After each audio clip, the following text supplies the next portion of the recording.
homens ricos tiveram que abandonar tudo.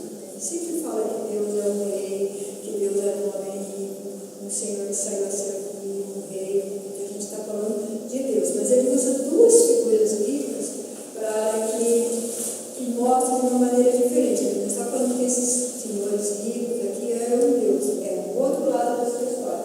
O homem rico e o seu celeiro, lembra que a gente fala, tolo, ainda essa noite virei pegar a sua alma, resgatar a sua alma, né?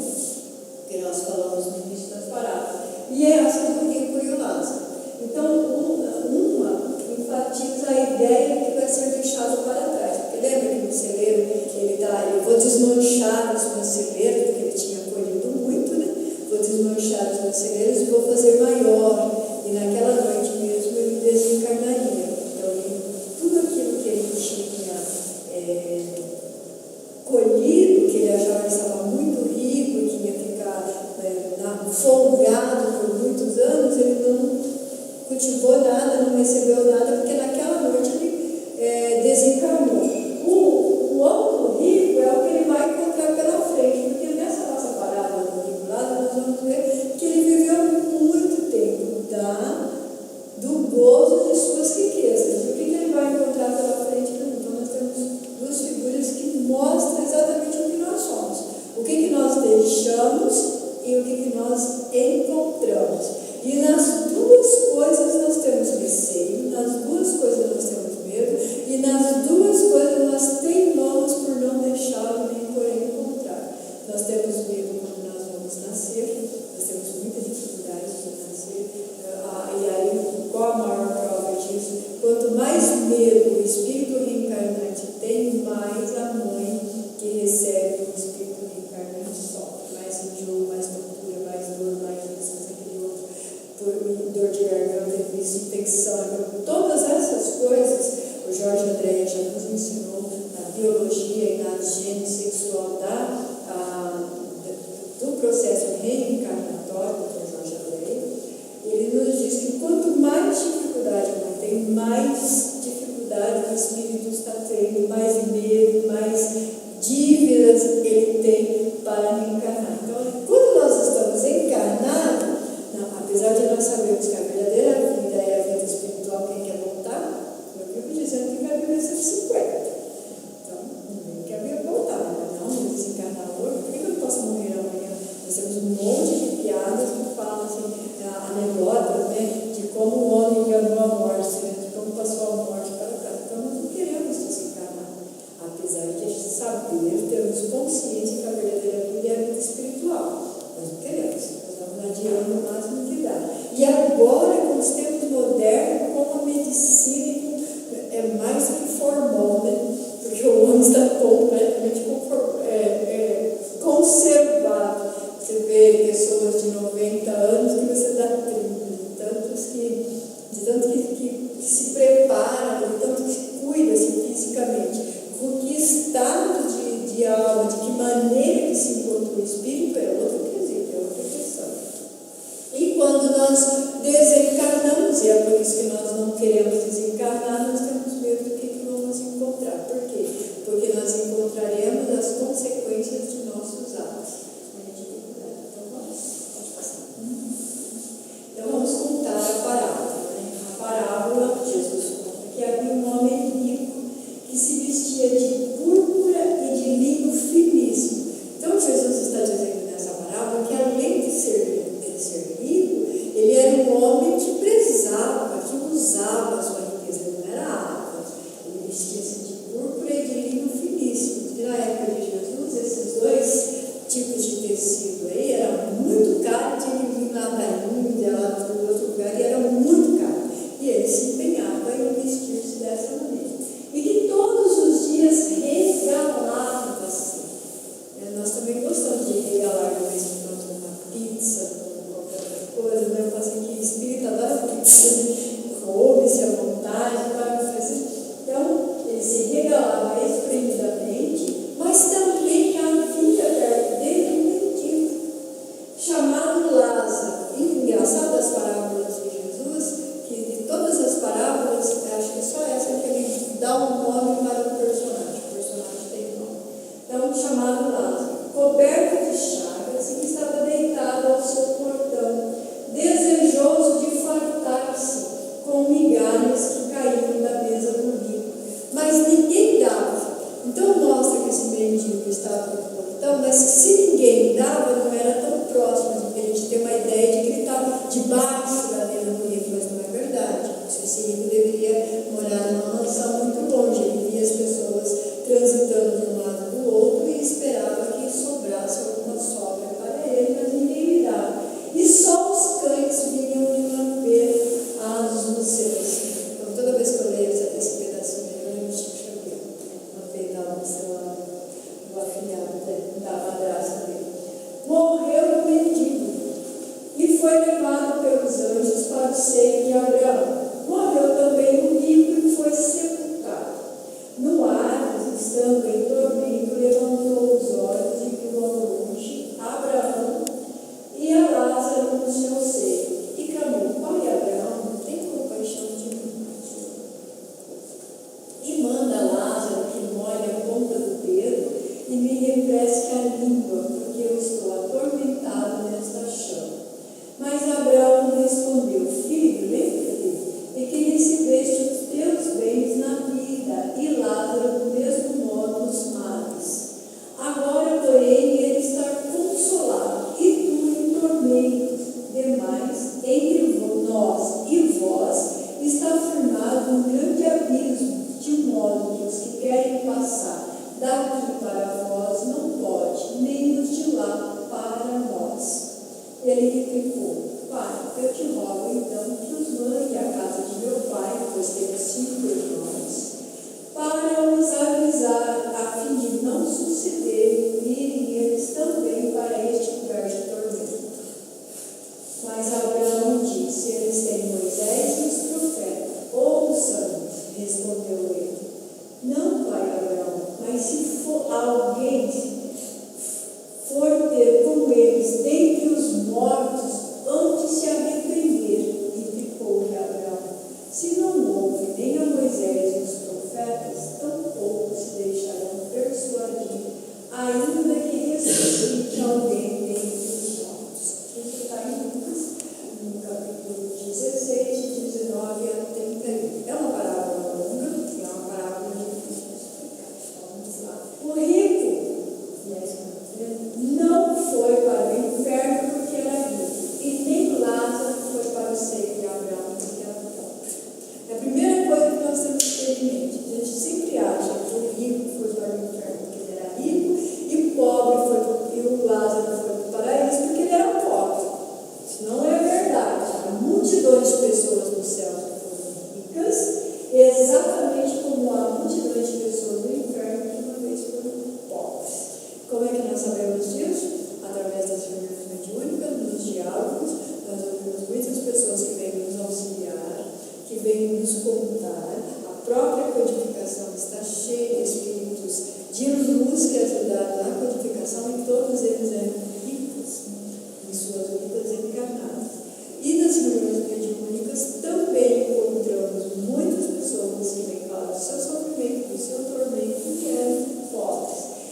E na obra Allan Kardec também, O Céu e o Inferno, que conta, que mostra a diferença das mensagens de um espírito que já está evoluindo e de um espírito que não está evoluindo, mostrando também essa qualidade de que nem rico nem pobre influencia para você estar ou não no paraíso, estar ou não no inferno, que já é história sobre. Nem abundância nem pobreza determina a condição espiritual de ninguém. Então, ser pobre não significa que ele é virtuoso, ser rico não significa que ele é miserável. Isso sempre em mente, porque nós tendemos a condenar as pessoas pelo que nós vemos, o padrão de visão. E o nosso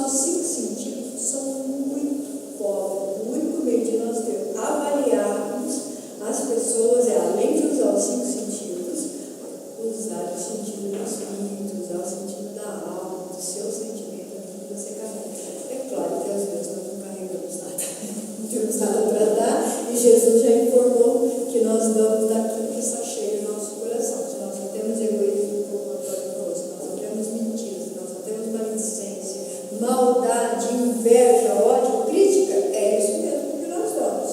Nós temos que mudar as nossas atitudes. Podemos passar? Veja que nessa parábola, o rico, ele não é apresentado como culpado. E nem fala que ele cometeu algum pecado. Fala o quê? Que ele não fala, que ele não é colocado como tirano, nem opressor, nem nada, nem construtor da sociedade, nada. O que ele diz? Diz que ele vivia uma vida luxuosa e cuidava só de si. Não é uma autorrealização que o Antônio acabou de falar? Você precisa de amor, perdão e serviço. Então nós não podemos cuidar só de nós. Quando nós cuidamos só de nós ficamos egoístas. Quando nós ficamos egoístas, nós não conseguimos enxergar as pessoas em torno de nós. Quando nós não enxergamos as pessoas em torno de nós, o mundo começa a entrar em caos. Por que entra em caos? Porque cada um cuida de si, cuida do bem-estar. Não há evolução. Agora, quando nós vamos estudar a idade, eu vou assim, a especialista em história, quando nós vamos estudar o que nós chamamos de idade negra, que é a idade média na Europa, todo mundo queria cuidar somente de si, ficou estacionado. Não havia nenhum tipo de progresso, medicina não avançava em nada. Por isso que é chamado de idade negra. Por quê? Porque a ignorância estava estacionada. Nós estamos vivendo um período parecido com isso agora. Nós vivemos uma ignorância moral muito grande. Nós estamos avançando em tecnologia, nós estamos avançando em ciência e conhecimento, mas nós não avançamos moralmente. Se nós analisarmos em Joana diante desse aspecto que está coberta de razão, nós estamos muito próximos aos primeiros dias da crucificação de Jesus em estado de moral. E é vergonhoso para nós, mais de 2000 anos, nós estamos ainda muito próximos dos primeiros dias da crucificação de Jesus, moralmente falando. Nós ainda somos muito egoístas, muito voltados para a vida. Então ele disse que falava que o rico cuidava dele. O que vivia em torno dele, ele conta de um homem chamado Lázaro que estava no seu portão. E ele não se preocupava em absoluto se aquele homem tinha ou não tinha fome. Não é pegar o homem, levar para casa, curar suas feridas e transformar no irmão. Dá para o mínimo que qualquer ser humano pode fazer. Mas nós ainda não fazemos. Quer ver um exemplo? Bate na tua porta e alguém diz que está com fome. O que nós falamos? Em geral, hoje não tem nada para dar. Aí a vida aperta o calo, aperta demais, porque a vida aperta, porque circula e porque nós recebemos exatamente aquilo que pedimos, e nós abrimos o nosso armário e descobrimos que não temos nenhum alimento. Por desemprego, por uma série de fatores, e a gente reclama da vida, reclama do desemprego, reclama da crise, reclama do governo, reclama de Deus e não para pensar que há alguns meses ou que há muito tempo você vem dizendo para a outra que você não tem nada. Não tem nada, eu não tenho nada. Então você não está adquirindo a vida em abundância que Jesus ensinou. Você está fazendo o quê? Está buscando uma vida miserável, porque tudo que a vida te oferece, todas as oportunidades que a vida te oferece, não tem nada, não faz nada. Mesmo na casa espírita, em qualquer lugar que nós estejamos, nós vamos conversar com o irmão. Como é que você não, tá bom, tá bonito, tá isso, aquilo. E sem contar os trânsitos, sem contar o que nós falamos com a pessoa, sem falar da intolerância, sem falar de uma série de coisas que nós fazemos. Então, não é falar do outro, é o que nós fazemos hoje. Então, Joana, diante de você, tem razão nesse aspecto. Ele foi para o inferno porque não percebeu que Deus tinha feito ele um procurador, com riquezas e influências que poderiam ser usadas para o benefício espiritual e material do seu comércio. Eu tenho um pequeno comércio, muito pequeno, uma loja pequena de armarinho. As pessoas chegam e falam, olha, você é proprietário? Ou então chega uma pessoa e fala que é proprietário. É difícil, para o proprietário você tem que marcar a hora, como tal. Olha, você é proprietário? Não sou proprietário. O que você é? Eu sou o administrador. Porque eu não sou proprietário de nada, eu sou o administrador. E todos nós somos administradores de todos os bens que Deus nos dá. E nós vamos prestar conta do que nós estamos administrando. E pode ser uma coisa básica, uma casa, um carro, uma roupa de marca, um trabalho, ser chefe, ser qualquer coisa, dirigente de uma casa espírita. Nós somos administradores, nós vamos prestar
ele era dividido, né? Talvez foi daí que nasceu o Pi, né?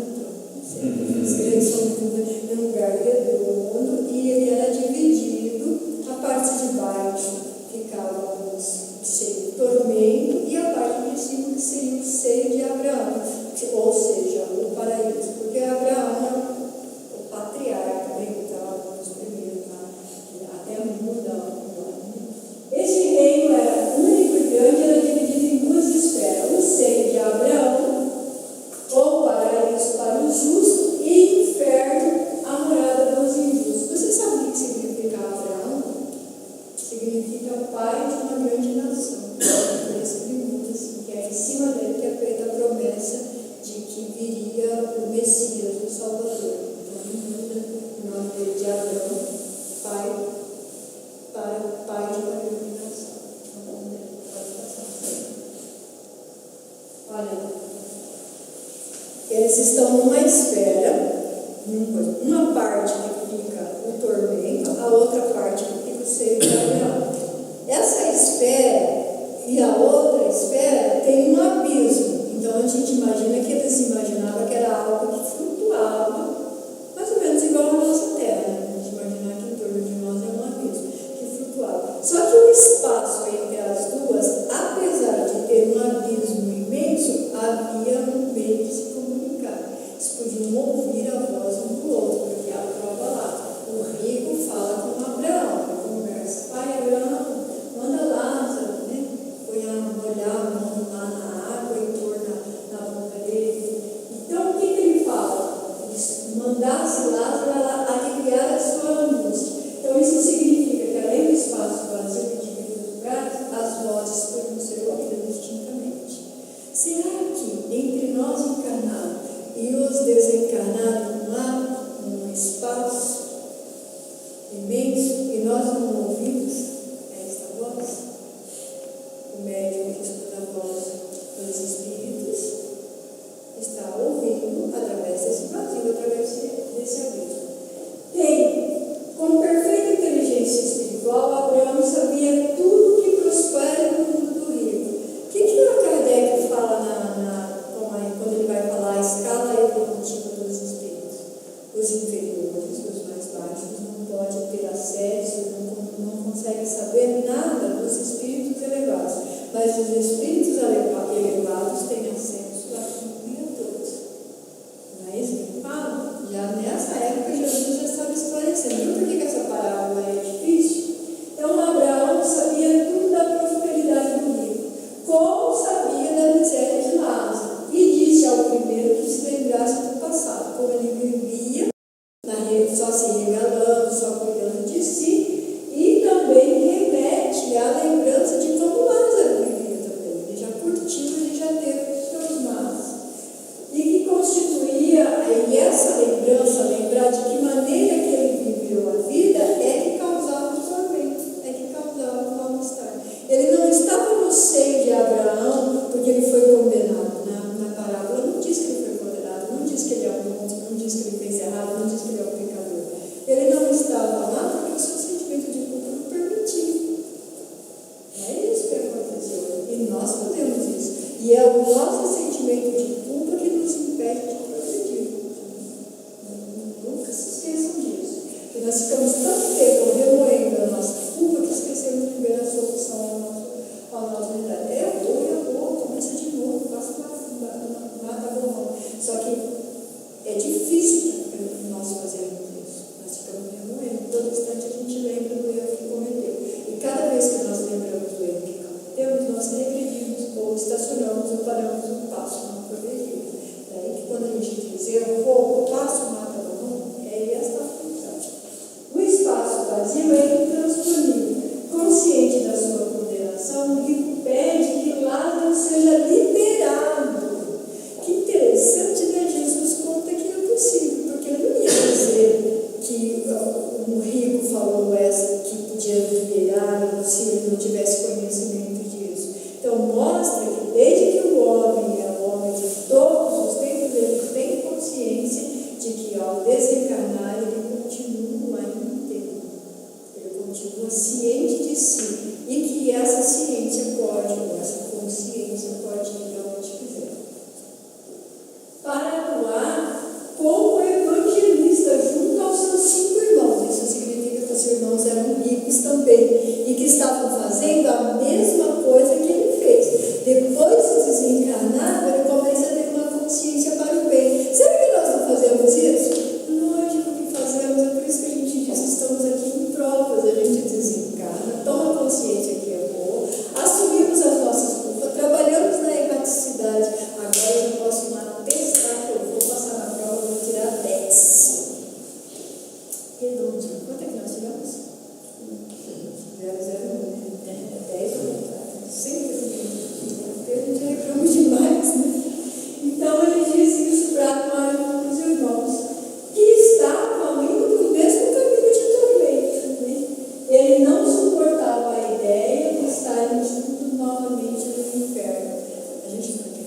como espírito imortal, evoluindo sempre e com capacidade e aptidões para todas as coisas. Uma hora você está rico, uma hora você está pobre, uma hora você está lindo, outra hora você não está tão lindo, apesar que nós temos que nos acharmos lindos, apesar de qualquer situação. Mesmo que não goste do nariz, mesmo que não goste da orelha, nós temos que nos achar lindos. Por quê? Porque nós fomos criados para modificar. E não importa o que nós façamos, o que nós somos, nós seremos. Então, se nós queremos ser muito bonito, nós temos que brilhar onde? Aonde que nós temos que ficar lindo, maravilhoso, espetacular para modificar no corpo? Nas academias? São nos hospitais de cirurgias plásticas? É um hospital de cirurgias plásticas, sim, só que é um hospital de cirurgias plásticas na espiritualidade. É no perispírito que a gente modifica. É no perispírito que a gente cresce. Quanto mais bonito ficar o perispírito, mais bonito nós seremos fisicamente aumentados. Por que nós não estamos tão belos? Porque nós estamos em provas e expiações, estamos resgatando. Por isso que a gente não enxerga direito, não escuta direito, manca, fica com dor na coluna, né? Fica de pé, fica sentado. Por quê? Porque nós estamos corrigindo essas pequenas torturas. Um dia seremos livres. A escolha feita na terra determinará a vida futura. A escolha é uma ação e reação. O que nós fizermos aqui, lembra da semeadura e da colheita? Lembra da primeira parábola? O que nós semearmos, isso mesmo que nós vamos colher. Se eu semeio ódio, eu vou colher ódio. Se eu semeio paz, eu vou colher paz. Se eu semeio amor, eu vou colher amor. Se eu semeio ingratidão, eu vou colher ingratidão. Ela é a bolinha na parede. Você pega uma bola, joga na parede, a bola volta para si. A vida é a mesma coisa. Os nossos pensamentos são a mesma coisa. Vai para o espaço e traz de volta. Tem umas pessoas, nomes muito difíceis que eu não sei falar, que criaram uma lei chamada lei de atração. Eles estão vendendo horrores de livros, porque fala que tudo que você desejar, tudo que você pensar, tudo que você plasmar, tudo que você emitir para o universo, ele vai trazer de volta para você. Então você quer uma Ferrari, você quer um Camaro, você começa a projetar no universo. Um belo dia, o Camaro vai cair na tua cabeça no teu quintal. Eles vendem isso, as pessoas compram isso e pensam isso. O segredo. O segredo, é isso que eu estou falando. O segredo, lei da atração. Ação e reação. O que você semear, isso mesmo você vai colher. O que você jogar no universo, você vai colher. Eles estão certos, o princípio é correto. Só que não há materialização da maneira como eles explicam. A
fala do sexo, não é pecado. Do sexo, ele já vai falar daquele tabu, não é pecado. Não há pecado. A livre-arbítrio é a escolha. Você pode fazer o que quiser, você vai poder. Mas nós achamos desaconselhável ser desregrado com tudo e com todos. Pode passar. Pode passar. Espiritualidade é a distância. Espiritualmente, a distância que há entre o que fez e o que não fez é o estado evolutivo, não é? Um está no inferno e o outro está no paraíso. Então, a distância que há é o estado evolutivo de cada um. O rico foi para o Hades inferior por não haver bom uso de sua oportunidade de vir. Importava-se em regalava-se, em viver bem, em poder bem. E o Lázaro foi para o Hades superior, lembra que o lugar sempre é Hades, não tem. Por ser resignado diante de sua prova, certo? Está certinho isso, não é isso que fala lá no Evangelho? Um foi para o inferior porque só regalava-se e o outro foi para o superior porque estava resignado. Ficava lá, ele queria, mas ninguém lhe dava. Vamos ver se é isso mesmo. Os dois deveriam evoluir. Essa é a finalidade da vida corpórea. Mas aparentemente só um evoluiu, né? Não, na verdade nenhum dos dois. Isso que dói nessa parábola. Nenhum dos dois evoluiu. Nem o rico e nem o pobre. A gente conta, a gente acha que o rico perdeu e o pobre ganhou nessa parábola.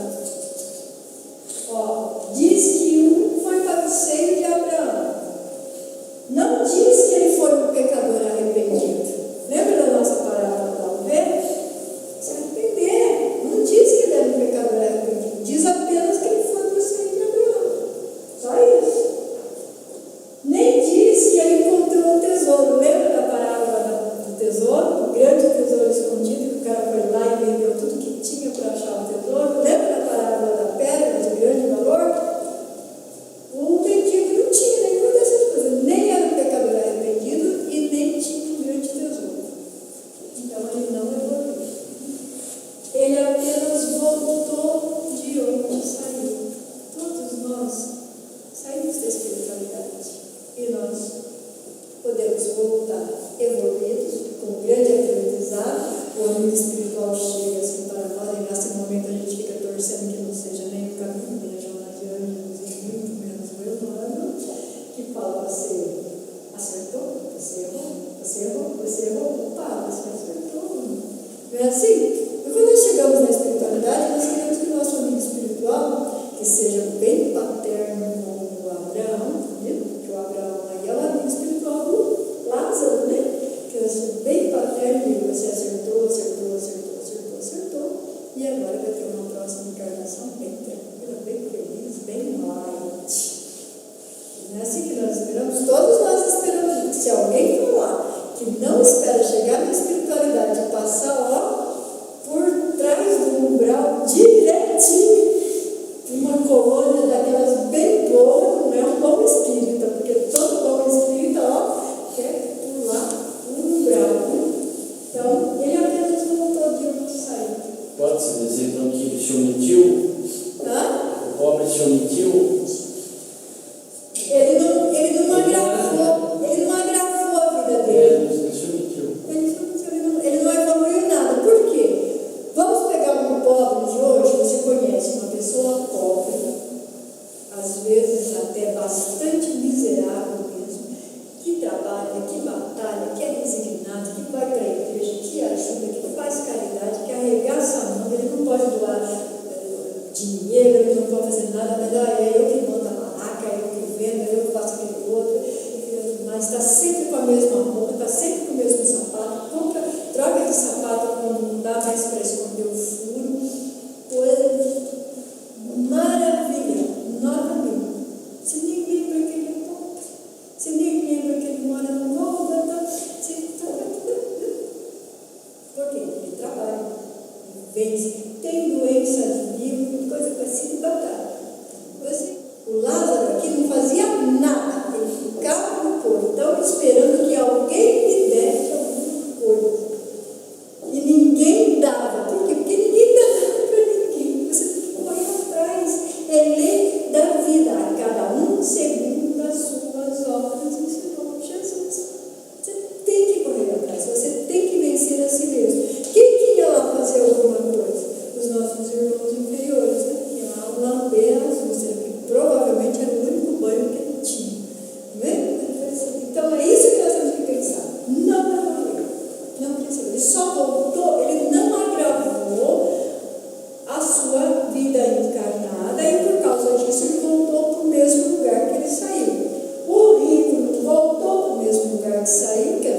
seio de Abraão, porque cuidava só de si, preocupava só com si, e provavelmente não fazia nada por ninguém. Não era um procurador, não era um bom administrador, não dava oportunidade, não oferecia oportunidades. Você vai encontrar ricos que fazem um trabalho extraordinário, além de ser rico, de empregar funcionário por trás de tudo isso, faz um trabalho extraordinário de caridade. Você vai encontrar pequenos empresários que batalham, trabalham pra caramba pro pão nosso de ontem e que não faz nada. Não faz nada. Não tem dinheiro nenhum para fazer alguma coisa. Eles estão com as mesmas qualidades, desde nós temos que ver. Então, um só voltou. Cada um voltou para o lugar que saiu e o outro não voltou porque abusou. Um agravou e o outro agravou. Pode passar, doutor. Aonde que a gente encontra respaldo para o que eu acabei de falar? Porque às vezes a gente fala assim, ó, você não está falando abobrinha, está fugindo da doutrina. Não, olha lá, quem que ensina isso? André Luiz no nosso quarto. Todo mundo aqui já viu no nosso quarto? Todo mundo já viu, né? André Luiz. Ele nos dá um respaldo para essa afirmação. Por quê? Ele lembra que os ensinamentos, ele traz um ensinamento novo sobre outro ponto de vista, a caridade, servir na espiritualidade do povo. Ele conta, quando ele conta no nosso lar, que todos eles são operosos e operários, que estão fazendo alguma coisa, porque eles querem ter certeza que tem crédito suficiente para encarnar novamente e voltar direto para o nosso lar. Lembrando o próprio André Luiz, que ficou 9 anos penando no grau, na região rural. Depois ele foi resgatado e trabalhou muito nessa colônia. Começou limpando o chão, limpando o vômito dos desencarnados, sendo médico. Ele queria trabalhar como médico, mas colocaram ele como faxineiro, porque não tinha condições de trabalhar como médico, porque ele chegou suicida, lembra que ela usava a gasolina do álcool, chegou suicida, e aí ele fala com todos. Nós não temos comparação científica, nós não temos provas científicas, não abriu os céus, não fez isso, mas Jesus já está falando disso, André Luiz veio respaldar isso. Né? Você tem que voltar e você tem que trabalhar mais em favor de si mesmo. E aí o André dá o exemplo do pai que não aprende. E a mãe do André Luiz está trabalhando muito tempo, ela trabalha muito tempo, ela está numa região superior a que o André Luiz está, e ela está trabalhando para reencarnar, para resgatar o pai do André Luiz e a vítima do sexo desregrado que ele tinha, as suas vítimas, que estavam imantados, um unido ao outro, e ela ia resgatar os 3 como filho. Ela teria 3 filhos deficientes mentais, desajustados,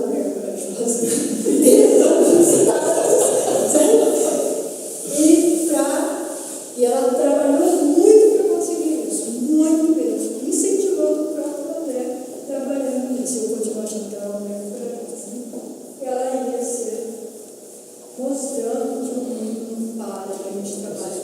A sala de regeneração, o André Luiz conta disso também, do estado de alma que você fica, que você precisa se limpar. Lembra que o André Luiz, ele, pelo abuso de alimento, pelo abuso de álcool, ele ficou uma boa parte da recuperação dele no nosso lar, ficou no subterrâneo, ficou guardando para poder se regenerar, para conseguir receber um pouquinho de luz, para começar a ter um pouquinho de entendimento. E vocês já notaram que tem pessoas encarnadas que detestam a luz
se fosse eu, inverte 1/1000 de segundo a posição. Eu acho que tem um filme nacional que mostra isso, né?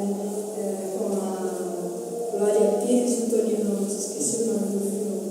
Mas mostra bem. Se eu fosse você, o que você faz? Você troca de posição. Então, muitas vezes, ou melhor, em quase tudo de nossa vida, quando nós formos abrir a boca para falar de outro, é bom nós pensarmos como eu agiria nessa situação, como eu faria, que solução eu daria, porque falar do outro é muito fácil, vestir o sapato do outro é que é difícil. Tem um pensamento, eu acho que é indiano, que ele diz assim, que você só pode criticar a vida de outra pessoa se você pegar um sapato menor, bastante menor, e usá-lo uma semana. E só aí você vai compreender o que é a vida do outro. Porque é verdade, quando nós olhamos para a pessoa, a gente coloca só o nosso ponto de vista egoístico de como é que você agiria, sem saber ao certo se você faria de maneira diferente ou não. Você não consegue colocar-se na posição da pessoa. Se eu fosse a pessoa, que solução eu daria? Então, quando nós conseguimos pensar dessa maneira, quando nós conseguimos ver dessa maneira, que a outra pessoa está doente e não sabe, quando nós conseguimos pensar na outra pessoa com misericórdia, a pessoa não tem alcance ainda, é a figueira que não dá fruto, nós vamos mudando a nossa maneira de pensar, a nossa maneira de agir e vamos valorizando a prova do outro. É que nós achamos que a nossa prova é muito grande, ninguém vai suportar, só nós mesmos. Somos heróicos, somos santos porque carregamos a nossa prova com valentia. Nós não sabemos de que maneira a outra pessoa está. Muitas vezes uma prova 3 ou 4 vezes maior do que a nossa. Porque nós só vemos a aparência, nós não conseguimos ver dentro da pessoa. Então nós precisamos carregar essa bondade de olhar o próximo como a si mesmo, mas com um olhar para dentro de nós. A melhor maneira, como o Yoga diz, a melhor maneira de nós vermos o próximo é nós olharmos dentro de nós. Aí nós vamos ver de que maneira vamos ver pelos centros de força e vamos ver o próximo que realmente é. No Yoga também diz que tudo aquilo que nós valorizamos como verdade é ilusão, que a verdade é aquilo que carregamos dentro de nós. Então nós precisamos nos apercebermos como espírito e de que maneira que nós somos luzes, somos pazes, somos alegria ao nosso próximo, de que maneira que nós auxiliamos o nosso próximo a carregar a cruz, de que maneira que nós auxiliamos o nosso próximo a caminhar conosco, porque Jesus disse, se um lhe ferir na face, ofereça também a outra. Nós temos que lembrar disso. Jesus disse, se um te pedir a capa, dele também a túnica. Nós temos que ter a coragem. E ele disse mais, se uma pessoa te constrange a andar 1000 passos, ele vá 2000. Então Jesus está dizendo para que nós consigamos ser superior a nós mesmos e ser superior à pessoa que nós precisamos auxiliar, sem falhar, sem ferir.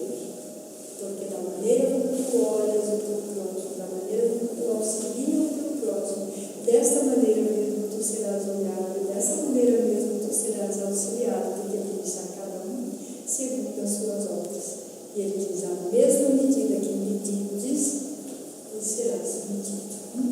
Então nós precisamos ter consciência disso. A mesma maneira que nós medimos, nós seremos medidos. Então quanto mais leve, quanto mais luz, quanto mais amor, quanto mais perdão, de uma coisa nós podemos ter certo. Olha aí o segredo. O universo vai nos trazer a mesma coisa. Porque nós estamos cercados por uma multidão de testemunhas. Nós temos que escolher a testemunha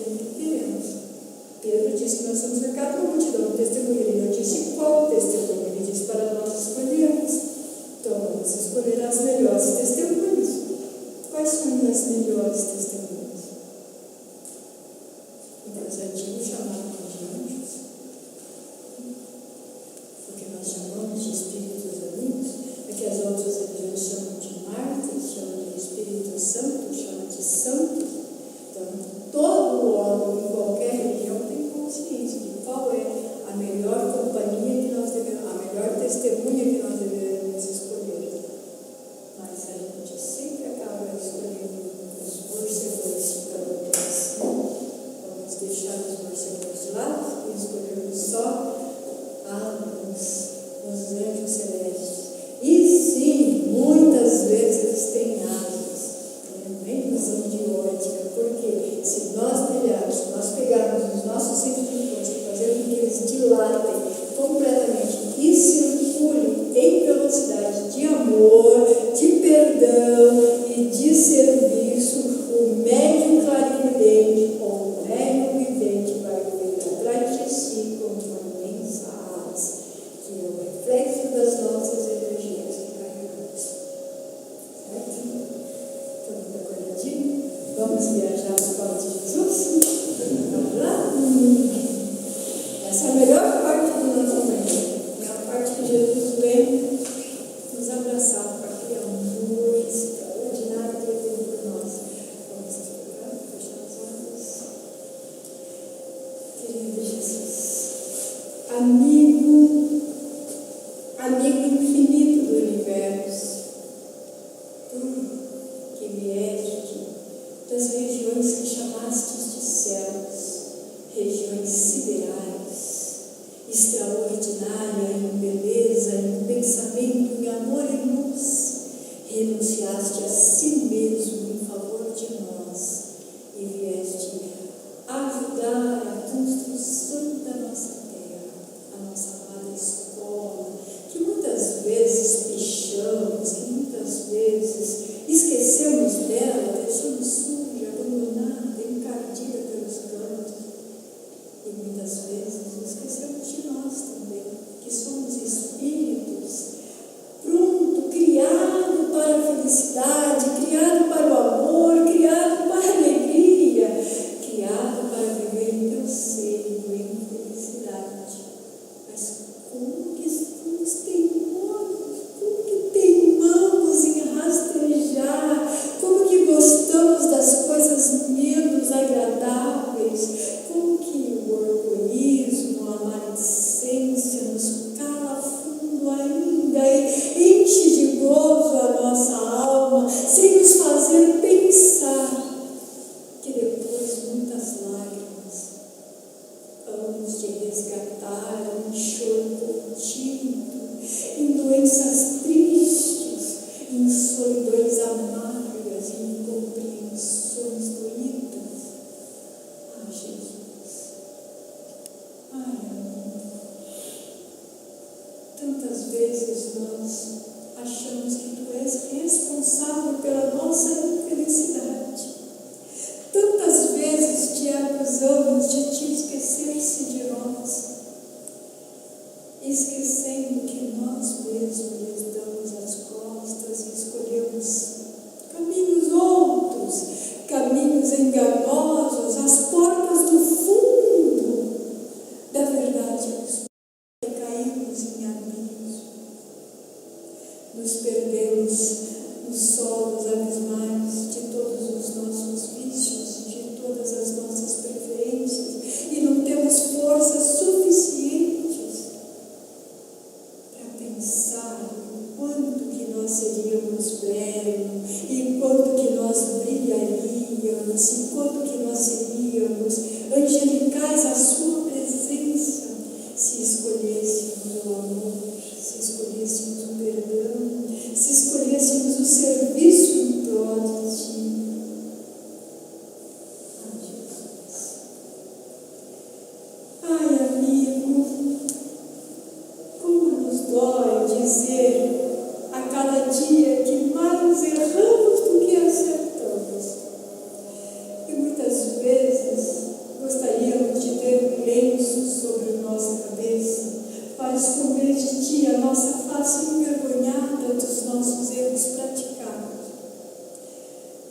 Tu és o pastor que conhece a voz de cada ovelha, que conhece cada sentimento, cada erro, cada propósito, cada acerto.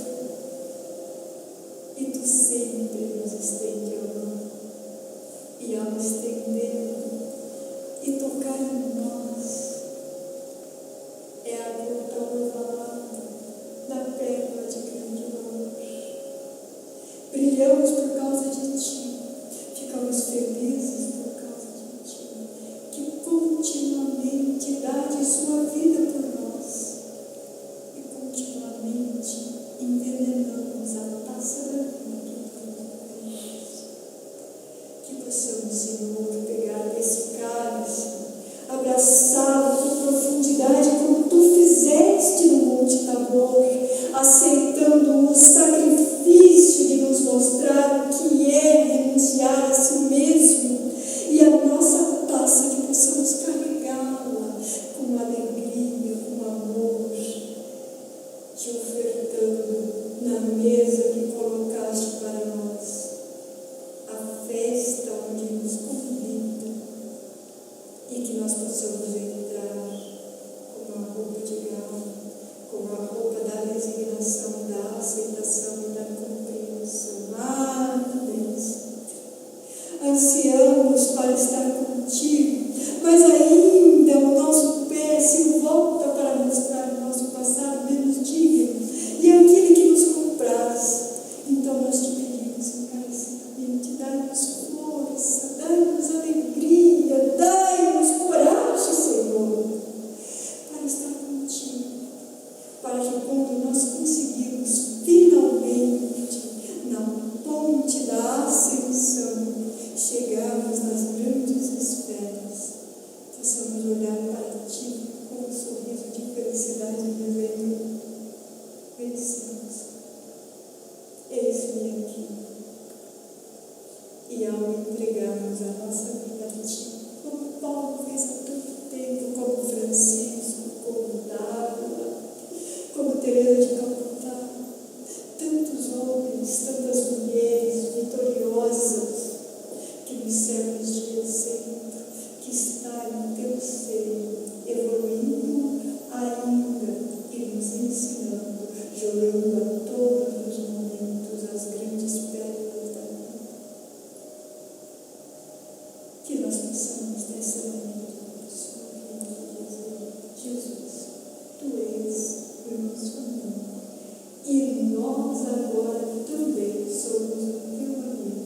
Nós também Te amamos profundamente e por toda a eternidade, em qualquer tempo e em qualquer galáxia, porque Tu és o nosso mestre, Tu és o nosso irmão, e Tu és o caminho que nos leva ao Pai. Grata somos, Senhor.